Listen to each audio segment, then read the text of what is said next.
I know you've pushed quite hard against some of the spending plans that actually the government has put in place, but it seems that we're in a tricky situation now, given the extra restrictions. What would you do differently?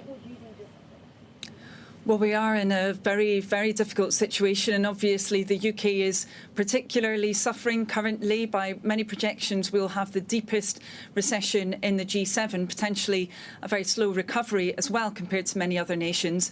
And we've been calling on the Chancellor for some time to take a longer-term view. Above all, we've been calling, in fact, I called 40 times for the Chancellor to look into introducing a system of targeted wage support like that which operates in Germany. Now, it's taken a very, very long time for him to announce that. Looks like he's going to do that today. But of course, that's come in after the announcement of additional restrictions and actually after some of the deadlines for redundancy consultations have started before the end of our furlough scheme. So we really need to see much quicker action and effective action. And as a constructive opposition, Labour stands ready to work with the Chancellor if he's willing to work with us, as well as with businesses and trade unions, to get this right. But your criticism goes, Anneliese Dodds, to the amount that they're spending, because actually no Tory Chancellor has spent as much so far in recent history than Rishi Sunak. So is it the amount, or is it where they're targeting the money? It's absolutely the latter. It's where money is being targeted. It's the fact that we're having a very slow response. Quite often in the UK, we've had public health measures being announced, but without the economic measures being announced at the same time. There's been a lag, and it's been a damaging lag. So really, we need the government to get a grip on this in the UK. Around wage support, for example, we haven't been calling for just a continuation of the UK's furlough scheme, which backs wages up to 80% and then is being withdrawn gradually. Instead, we said, let's have a targeted approach, one that really incentivises short hours working, then with a subsidy from government. We think that kind of targeted approach is really, really needed now, and it needs to be put in place much more quickly than we've seen so far from the Conservative government. I mean, do the extra restrictions, change your view at all? Because the situation is trickier, or do you think that some of the things you've been calling for are even more urgently needed because we're really facing, a pretty difficult economy over the next 2 to 3 years, given the restrictions possibly put in place for 6 months? Well, that's right. And I think that the argument for targeted wage support has become much stronger. In fact, the government said they didn't want to introduce it 20 times when I called on them to do so. So clearly they've changed their mind quite rightly around that. But there are other areas where we really will need to see action given the depth of recession that we're facing right now. In particular, we really need to see that big training and retraining programme that's so necessary in the UK. We've got very weak systems, unfortunately, a lack of capacity in that area. The government's actually already allocated funding for a national skills strategy, but it's not being used right now. It needs to be used now to put that support into place for people who've already become unemployed.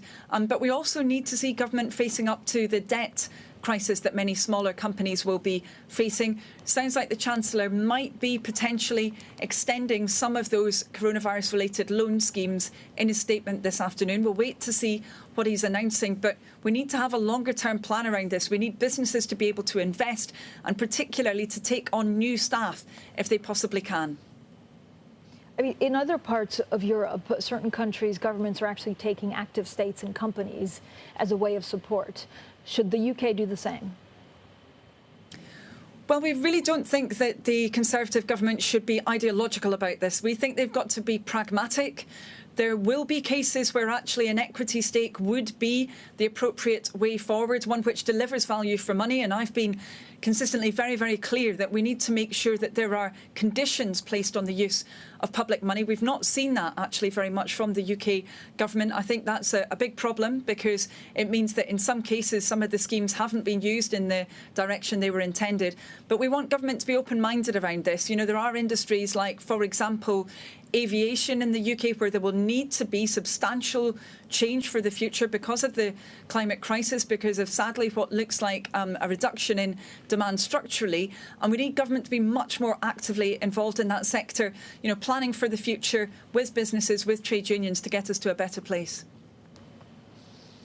Anneliese, I mean, if we were actually to take, the UK not to rule out anything, Is there a company or is there a sector where you think the UK government should be much more actively involved in taking stakes or giving much more support? Well, I think there are a variety of different ways for government to intervene in order to protect our economic capacity. I mean, I've been particularly concerned, given the lack of progress around wage support until it appears today, with what's occurring in the UK aerospace industry and indeed in our arts industries, creative industries. Now, both of them are absolutely critical for our exports in the UK. They're also very, very important in terms of employment and the kind of supply chain that applies to aerospace, of course, impacts on very large numbers of jobs. Very, very important for our environmental progress in the future as well. And, you know, until now, we've seen very little coming from government in relation to supporting jobs in those sectors. Of course, we're going to have to look very carefully at what the Chancellor announces around wage support. I do think that will help if he puts the right scheme into place to protect employment, but we're waiting to see the details. Can we afford more debt given the current gilt market? This is a question that investors write in to try and figure out on the UK, especially international investors. And at what point do you think too much debt is the biggest concern of the UK? Well, clearly we're in a situation where interest rates are currently low, but that won't necessarily continue forever. However, I think it's really important when we look at these questions that we focus on especially the size of the UK's tax base. Now, very obviously, that's shrinking right now because people are losing their jobs.